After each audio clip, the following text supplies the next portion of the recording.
My name is Troy Carruthers, and I want to take a few minutes to show you around your new vehicle. This is a 75-foot Quint, or an aerial, with a 1,500 gallon per minute Darley CAFS pump on a Spartan chassis with a 450 horse ISL engine. So sit back, and over the next, 20 minutes or so, I'm going to try to give you as much information as I can to try to give you some basics on how to operate this fire pump and give you an overview of some of the options on this chassis.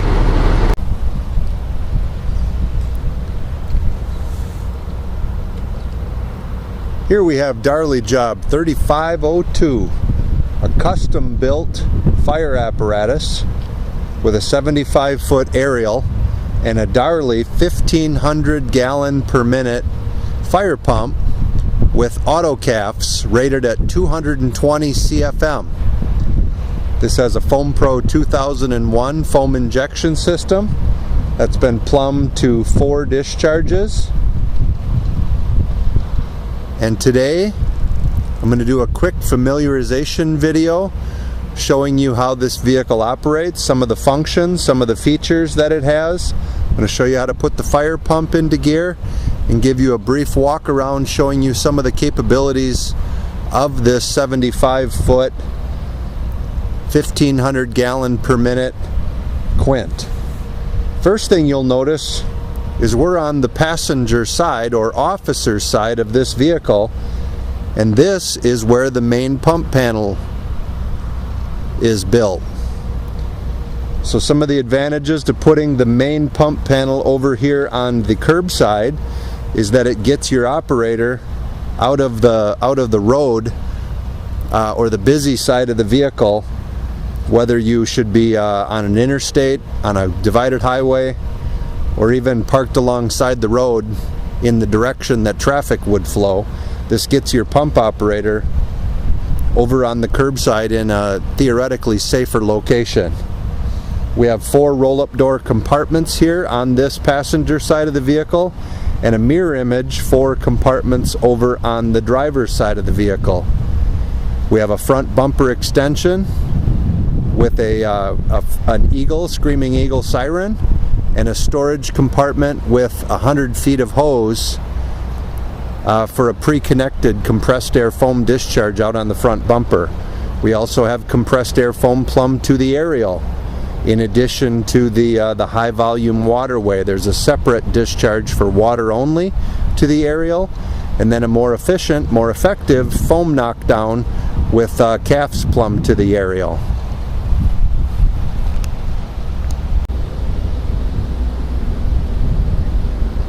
The new home for this 75-foot aerial.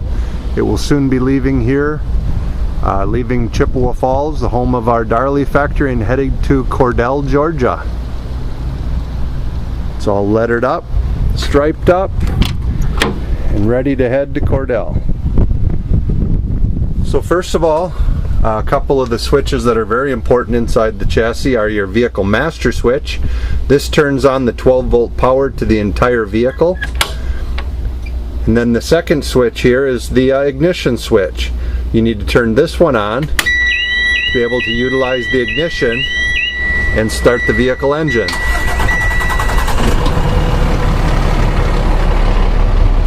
So now I have the vehicle engine running.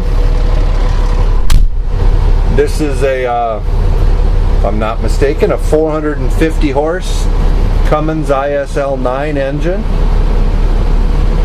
I'll just give you a brief overview. We've got a multiplexing screen here, Weldon multiplexing screen with a lot of your various controls, your emergency master, your warning light menu,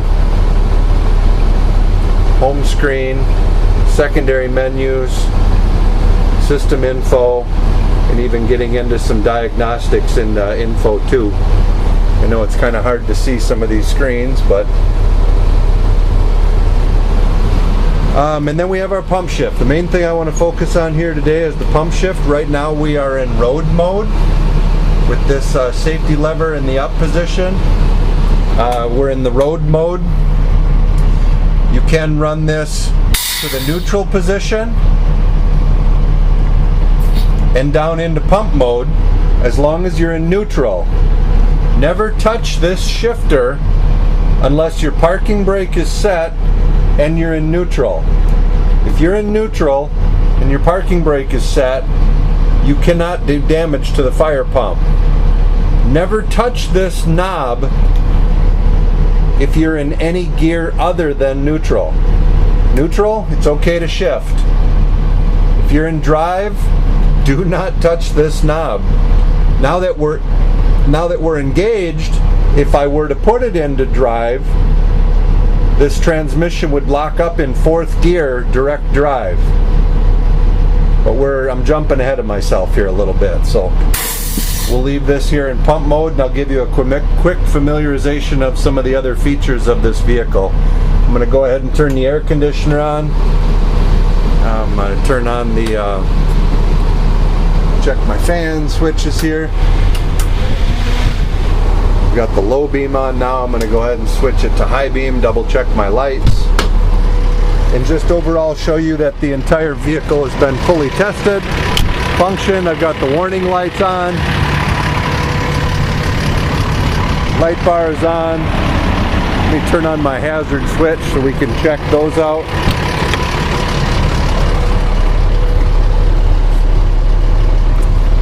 Let's see here. I want to turn on the let's turn on the lighting menu. Let's go ahead and turn on the left scene light and the front scene light, rear scene light, right step lights, ground lights. Turn all these functions on. Light bars, front warning lights are all on. Alright, and I'm going to go ahead and turn on my hazard lights. That way we can check that all of the turn signals are working. Headlights are on, high beam. Front scene lights are on, light bar is functioning. Headlights, both high beams are on. Warning light, turn signal. Warning light, scene light. Our water tank is full. That'll help me do some demonstration here shortly. Again, here's your fire pump. You got a main 6-inch intake, 2.5-inch auxiliary gated intake down here, two 2.5-inch discharges on this driver's side. You got another 2.5-inch discharge over on the driver's side. I should have said two 2.5s over here on the passenger side, and then another large diameter discharge that's over on the driver's side towards the rear. Open up all our compartments here. We have a full, one-of-a-kind copolymer body that's been designed with a 500-gallon water tank and an integrated 25-gallon Class A foam tank. So this is one of the few aerials you'll find. We got a 75-foot aerial with CAFS and a 500-gallon water tank with a 25-gallon built-in Class A foam tank on this vehicle. You got some of your aerial controls down along the bottom. Got a full aerial complement of all your ground ladders. Room for 6 pike poles. Got a folding attic ladder.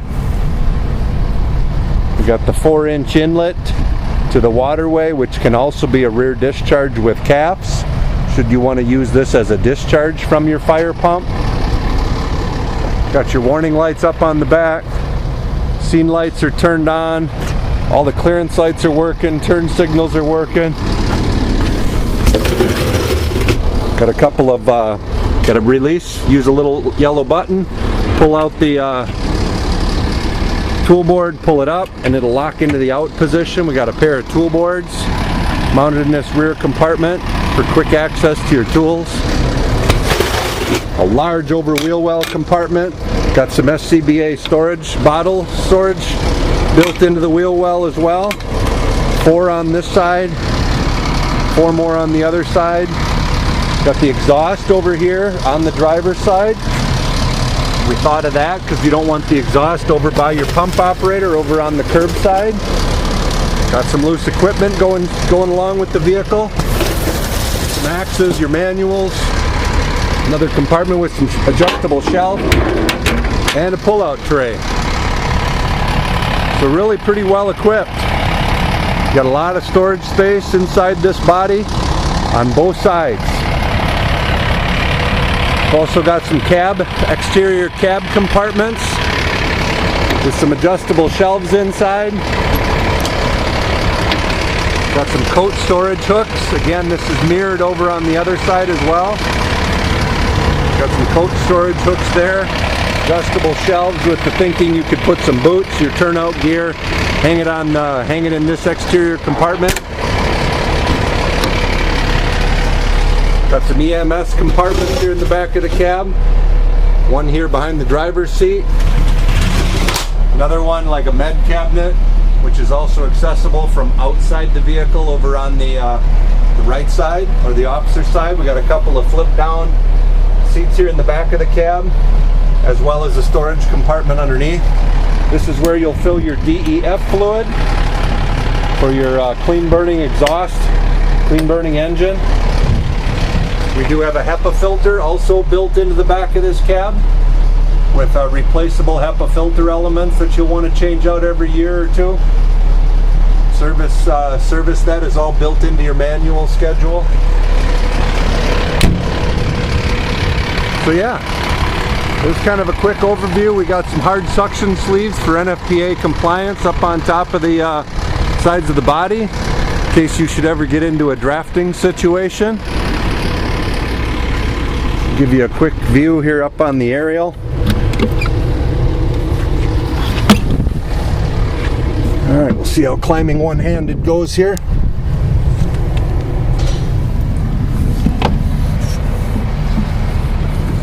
Alright, we got some hose chutes going into the hose bed. Now we're up on the aerial. Again, this is a 75-foot 3-section aerial. It's a steel aerial, all powder coated with white coating. You can see another shot here of your hose bed. Your water fill tower and your foam tank fill tower are up at the front of this hose bed.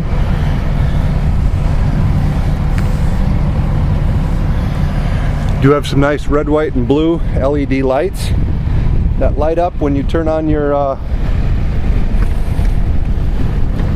lighting system in here. Once we fire up the aerial, we'll show you how to light up those tracking lights. There's tip lights as well as walkway lights to give you plenty of light to make it safe for utilizing this aerial.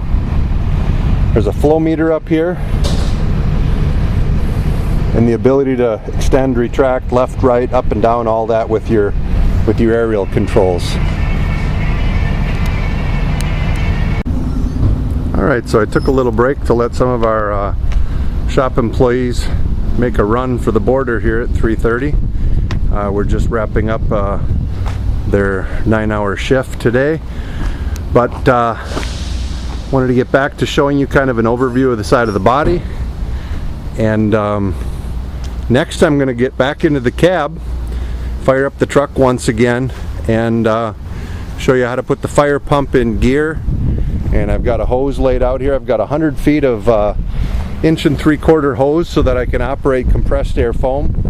It's always good to have at least 100 feet length of compressed air foam, since you're going to be mixing the water and foam solution that's coming from the discharge. We're going to use the front crosslay with CAFS here.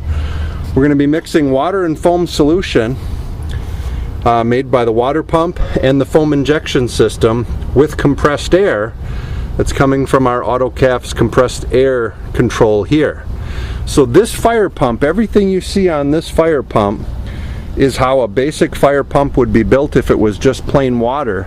The only difference, the only way you know that this pump panel can produce compressed air foam is this toggle switch, which injects air into the waterway for the aerial. This toggle switch, which injects air into the rear crosslay. This switch, front crosslay, and this switch turns on the air to the front discharge, the front bumper discharge with compressed air foam. If the foam system is turned on, and you'll see a little red light underneath the word on in this display. If that red light is on, all 4 of these discharges, if you're running the aerial waterway with CAFS, all of those discharges will be making foam and water solution. And they'll be making it at whatever percentage the foam pump is set at. Our base standard foam percentage is going to be at 0.3%. So you'll see in this display, if you hit either of these up or down buttons, or if you move the white select button over to the percentage indicator here, you'll see 0.3% or 0.3%. What that basically means to you is that you're going to use 3 gallons of Class A foam for every 1,000 gallons of water, or 1 gallon of Class A foam concentrate for every 333 gallons of water. So it doesn't use much Class A foam concentrate to make a good pile of bubbles, which I'll show you here shortly. But if you want more bubbles or a longer lasting blanket, you can bump the percentage up from 0.3 up to say 0.4 or 0.5. But there's really no need to go any higher than 0.5, really. But if you just need a good soaking wetting agent and you don't care so much about making bubbles, if you're not using the CAFS, if you turn the air switches off, you can run this down all the way to 0.2 or 0.1% and just take advantage of the really wet solution, because you don't need a lot of foam to reduce the surface tension of water. But Neil will tell you all about that in your CAFS class or your foam class, as I can when I do any training, if we should go that way as well. So we have the auto CAFS commander control. This simply turns on or turns off the compressor. We can make this automatically come on when the fire pump's engaged. Right now it's set to where you have to push the on-off button while you're still down here at idle. You'll need to be at idle. You push and hold this on-off button for about 1.5 seconds or about 2 seconds, and then that CAFS compressor will kick in. And you'll hear it kick in, there's no doubt about that. It'll sound like a air compressor clutch, like a clutch on your car when an air compressor kicks in for cooling down the AC system inside your car. But this'll kick in, you'll hear a screech of that clutch, and then the pressure will start to balance with the fire pump pressure. And then you'll know your air compressor's running. You'll fire up your pump, you'll run your pump up to say between 100 and 130 psi. Anywhere in there's a good operating range for running your fire pump. And once you're up over 100 psi, the compressor will be matching with your fire pump pressure, and then you can start to flow water and foam solution and turn on your compressed air, and you'll be making CAFS. But do keep in mind that you do have 3 predetermined settings. You have a wet foam, that's the blue line. You'll have a medium foam, that's the yellow line. Or you'll have a really dry, fluffy, almost like a shaving cream type of a foam if you leave it running here at the red line. This is only like 30 gallons a minute of water and foam solution flowing, and that compressed air will make one heck of a stream of compressed air foam, making this 500-gallon water tank last very, very long while having a very effective stream coming out of this here hose. But without further ado, I'll show you what that looks like. I'll turn off that air. You always want to make sure that these air switches are turned off before you turn on your CAFS air compressor, or if you have a pre-connected bed of hose, it'll stand up like something in the Macy's Day Parade. So always make sure that these air switches are down when you turn on the pump in the CAFS system, so that you don't make a parade float and start to fill up hoses with compressed air. So again, dry foam, red line, medium bodied foam, yellow line, and the blue line is your wetter, higher heat absorbing type of a stream. Now you can go more than that. You can pull it all the way out, wide open if you should want. But when you turn on the compressed air can't do much, because that hose is going to be full of a solid, non-compressible water and foam solution. You need to leave room for the air for a decent stream of compressed air, for a decent volume of compressed air to get into that line. So the biggest mistake people make is when they turn on the compressed air, it doesn't look like CAFS. They look out at the end of the nozzle and there's nothing dramatic going on because they've opened this valve too far. So make sure you don't open this discharge too far, Make sure your fire pump pressure is 110, 120 psi with that switch on, and you're going to be very impressed by the type of fire you can knock down with a hand line. All right, so I'm going to fire up the pumping system. I'm going to go ahead and start off by making sure that my tank to pump is open. Make sure my master drain is closed. All my other drains are closed. My tank to pump is open. We'll crack the tank refill just a little bit. This is my habit as a mechanic, to make sure that my pump's getting water and that my pump's got a place to put the water back into the tank so that it can operate cool and smoothly and effectively. So now I'll go in the cab and we'll fire this thing up. Alright, here we go. I'm going to show you how to operate the fire pumping system.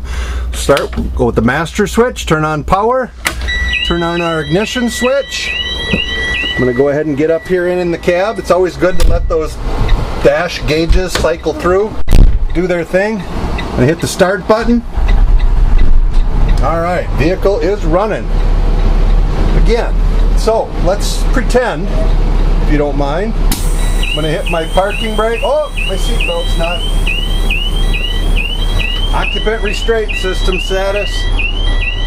If I buckle up, oh, I turn green. Alright. It's also telling me that do not move the vehicle because the light's flashing. I've got compartments open, but we're going to ignore that for now. If I'm in drive, my parking brake is released. This is what it would look like if I were on my way to the fire scene. Once I get on scene, I'm going to put it in neutral and I'm going to set the parking brake. Okay, so I've just arrived on scene. I've decided that where I'm parked is where I want to be. Alright, I'm in neutral. I've set my parking brake. I then want to release the safety catch through the neutral position and into pump gear. You'll see my green pump and gauge light comes on. Okay, once my green pump and gauge light is on, I come over here, I hit my D for drive. You'll see it's calling for fourth gear and it's locked up in fourth gear. So I'm in drive, I'm in direct drive, and now not only is my pump and gauge light on, but my OK to pump light is on. I'm done. I'm out of the cab now, and I'm heading to the pump panel. I'm going to walk around the front of the vehicle. I'm going to come here to the fire pump. So right out of the gate with my tank to pump open and my tank refill just cracked a little bit, I'm already making 35 pounds of pressure at idle. Okay? So as I mentioned before, the FoamPro system is on. I'm in the flow mode. I'm not flowing anything. In fact, I got a question mark because the system's saying, what are we doing? 0 gallons per minute are flowing. If I started flowing water real quickly, you'll see that number start to climb, all right? If I close that T-handle again, it'll drop back down to 0. All right, so again, this will start to show me how many gallons per minute are flowing, but I'm going to close that back down again. Because first and foremost, what I want to do is I want to turn on my air compressor, then I want to run my speed of my engine up. I want to get to 110 psi or so. I could also hit the preset button. That'll take me to 125. I hit the idle button again real quick, but preset is set at 125, and that's a good preset pressure. But first I need to engage my CAFS compressor. So again, push and hold for about 2 seconds. There, your CAFS compressor kicked in. You can hear it running inside the pump house. Now I'm going to go ahead and hit my increase button. I'm going to raise my pressure. We'll go 120. I'm going to get some water flowing. We'll run it at about the yellow line. Turn on my compressed air. There, now we'll go open this discharge. I'm going to set it up on the tripod now. No, actually, even before I set it up on the tripod, I just want to show you the stream. So it gets a little tricky to open this nozzle with one-handed. But that's the advantage of the pistol grip.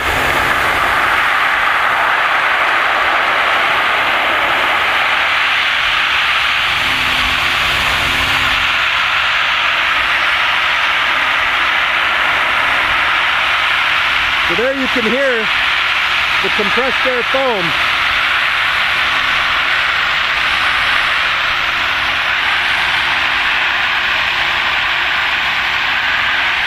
This is about a 50-gallon per minute stream. Now something I want you to notice about this nozzle. This is a Sabre jet nozzle, so it's two nozzles in one. It has a smooth bore port that you can see we were just flowing out of that 1 1/8 inch tip, making some pretty decent bubbles. It also has a fog nozzle where if I rotate this collar, I can then start making compressed air foam through a fog nozzle spray.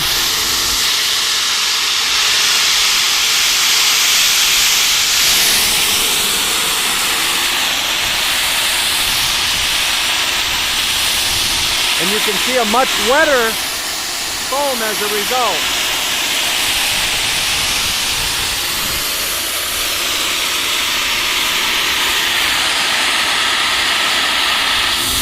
And then rotating it all the way back counterclockwise shuts it back off.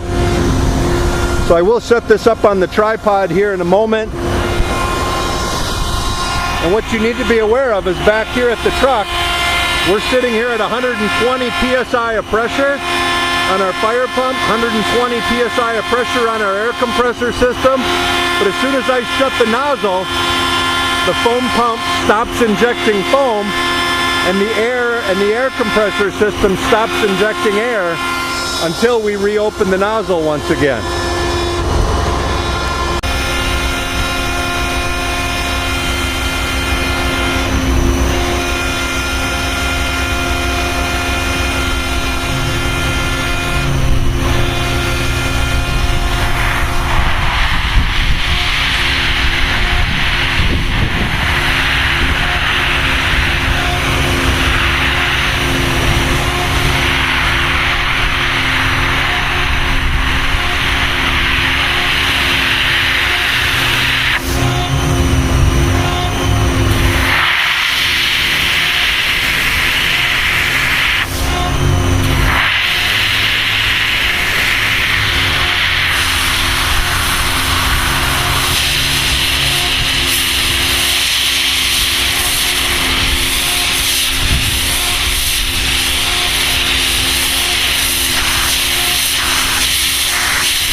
I'm going to run back here to the fire pump and show you can turn off the air compressor. We'll go ahead and run the fire pump down. You can push and hold the on-off button and shut off your compressor. And now it's going to go ahead and blow down. It's going to blow down itself. It's going to relieve the pressure that was built up in the system and push the oil, which was running at 158 degrees, back to the oil tank and prepare it for operation again. Now you would not be able to turn on your air compressor once again, so don't shut it off until you know you're done, but you can't turn it back on until this compressor bleeds down to under 10 psi. So I just shut it down because I wanted to show you a few things and say a few things, and it's a little bit loud, I'll admit. But it's like a turbocharger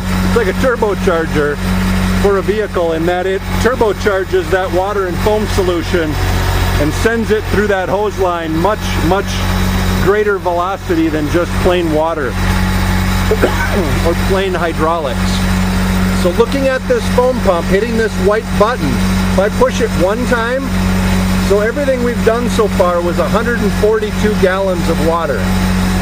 Of that 500-gallon water tank, we've only just came down to about 7/8 of a tank.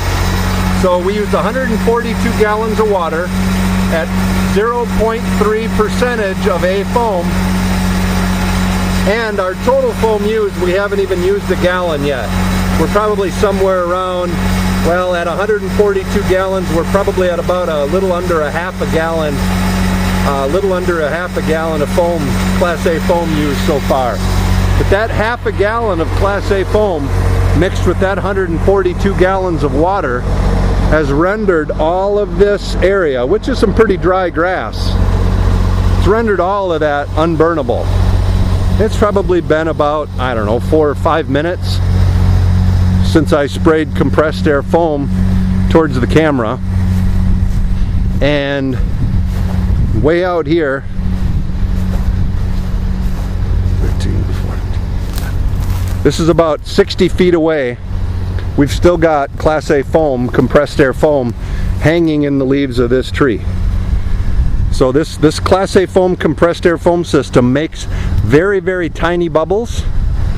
But before I start channeling Don Ho here, I just want to explain that it's because of the tumbling of the water and the foam and the compressed air in the hose line that it's scrubbing those bubbles and making them very, very small so that they can be very dense and hang in the trees like this. It's not uncommon when you use compressed air foam that this foam can be out here for an hour or better, preventing any of this stuff from burning. Okay, so it's a great exposure protection type of a medium. Not to mention the smothering effect that it has on fire and the ability to knock down smoke, because Class A foam is bonding to carbon. It attracts to carbon where H2O, water molecules, repel carbon. So here we are, we're bonding to carbon, we're pulling the smoke out of the air, we're soaking into your Class A fuels, your carpets, your sofa, your drapery, things that are Scotch guarded or Stainmaster type coatings. This Class A foam breaks down that surface tension, allows that water to soak in and penetrate and really put these fires out way faster than plain water. So again, all we did is fired up the pump, turned on the air compressor. I turned it off now, but turned on the air compressor, and then I was running at about, halfway between the yellow and the blue setting. So this is your dry setting, your medium setting, and your wet setting. Now I'm going to go to the dry setting and show you the type of compressed air foam we can make with a very a much lower water flow. We're going to probably be down into the about 25 to 30 gallons per minute, and we can make some really dry, fluffy shaving cream foam. All right, again, so we're just we got the pump engaged, we're at idle. I got my tank to pump open. My tank refill is just cracked ever so slightly here. I'm going to go ahead and turn on my CAFS air compressor. Oh, I got to go to idle. See, it had self-protection there. I'm at idle. Now I can kick in my air compressor. Foam is on. We're set at 0.3%. I'm going to go ahead and open up my line here to that red line for dry foam, and we're going to put a sticker on here that explains those 3 colors. I'm going to turn on my compressed air. I'm going to go ahead and I'm going to run my pressure up to 110.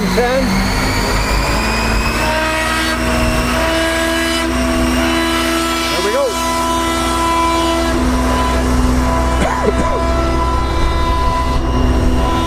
Now again, I'm going to do this one-handed. With these pistol grip nozzles, they're kind of nice because you can put the pistol grip up against your leg and then open the bore.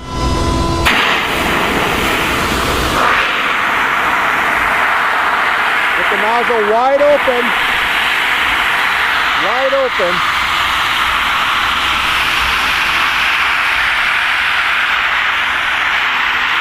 And now this nozzle is so lightweight, I can operate it with one hand.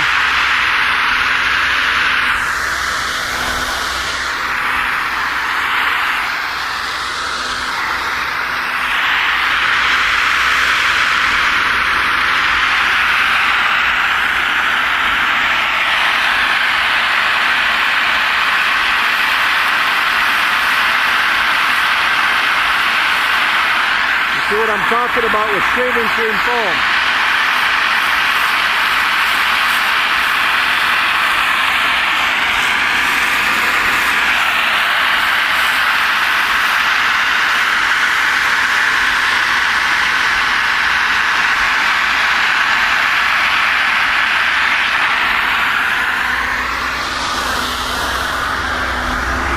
So looking back at the pump panel, I'm at 110 psi and about 37 gallons per minute.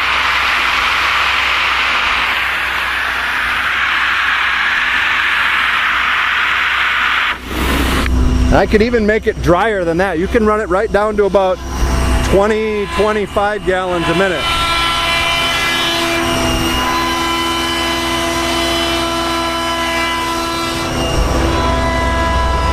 Quite honestly, the nozzle's not doing anything to make these bubbles.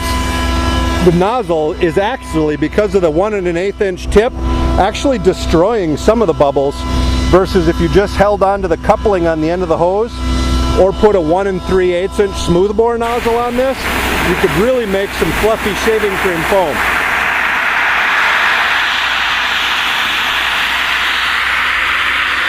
Again, completely hands-free, just the nozzle reaction from the CAFS.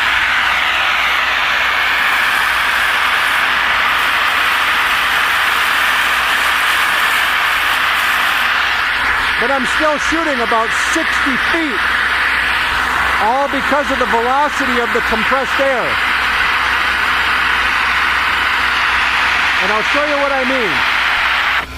So if I turn off the nozzle, I'm going back here to the pump panel, and all I'm going to do, only thing I'm going to do, turn off the compressed air.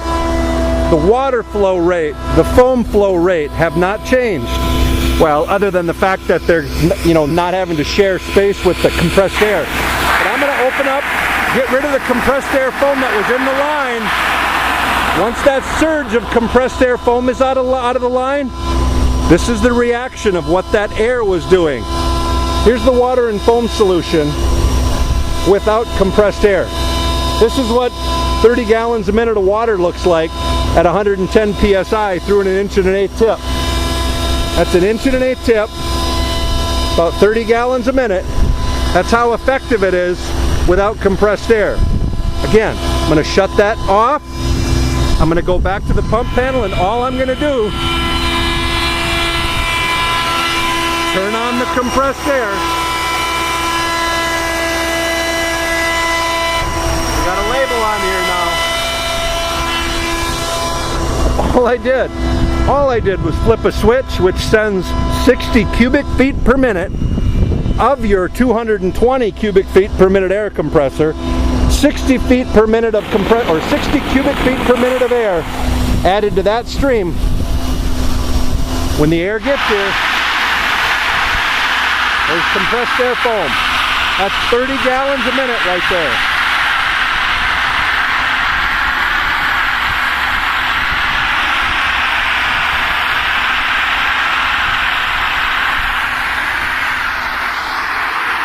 I'm going to go ahead and cover this tree.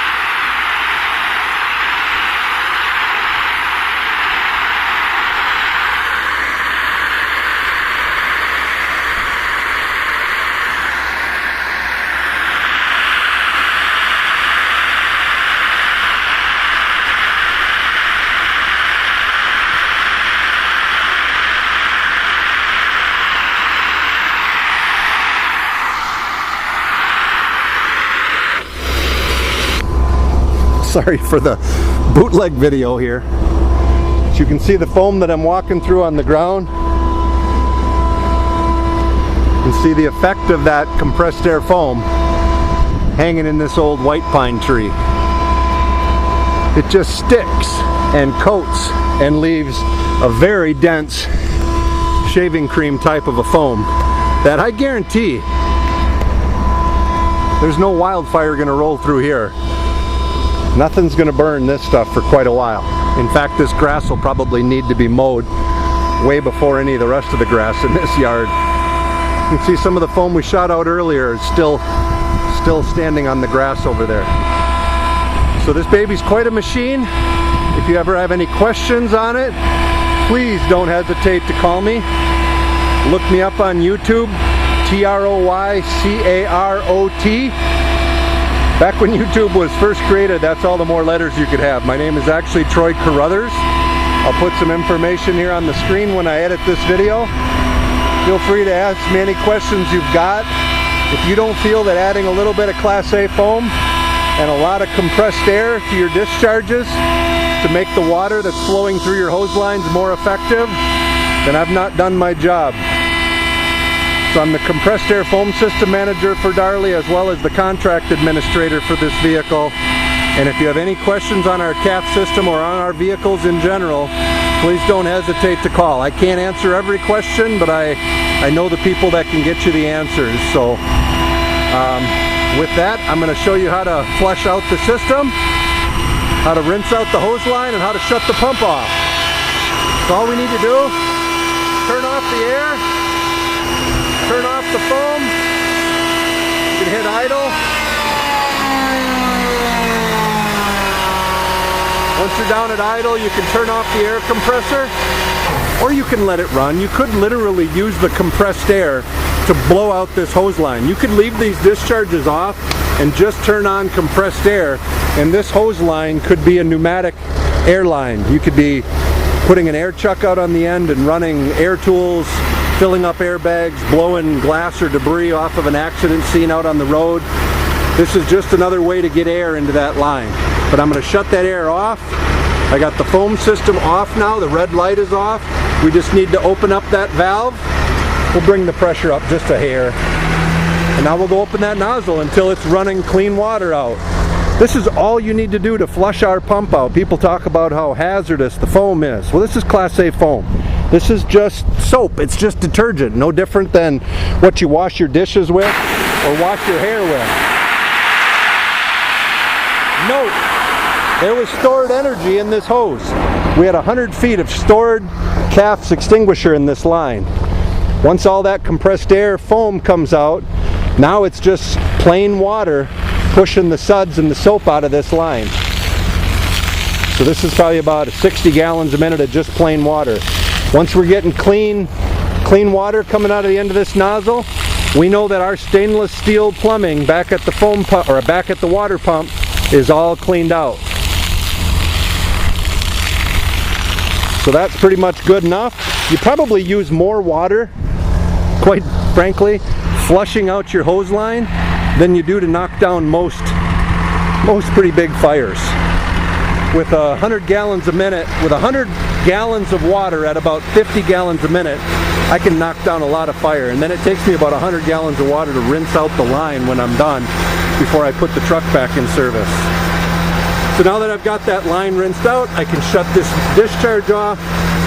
I'm at idle already, or we can go back to idle, and then I leave everything else as it is. We go back around inside the cab, and again, you can't hurt the pump if you're in neutral.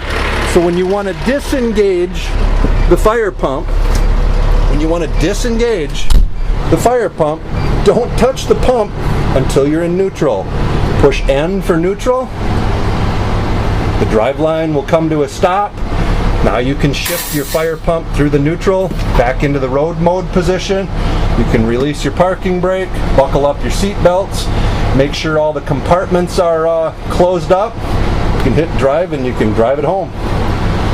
So again, I've hit a lot in a short period of time. I certainly didn't go over the aerial a whole lot here, but we'll try to get that here next. I didn't get a chance to talk too much about the passenger side pump panel. A couple notable items over here are your CAFS oil tank. We've got a CAFS oil tank, which is your oil that lubricates and cools the air compressor. And there's a sight gauge in here. It should always be about half full on that sight gauge. So that oil level will be right in here at 1/2 coverage, which is perfect. You got an oil fill port here. It's kind of hard to see with the sun beating down the way it is, and then the drain is down on the bottom of the tank. But that's where your CAFS oil tank is here.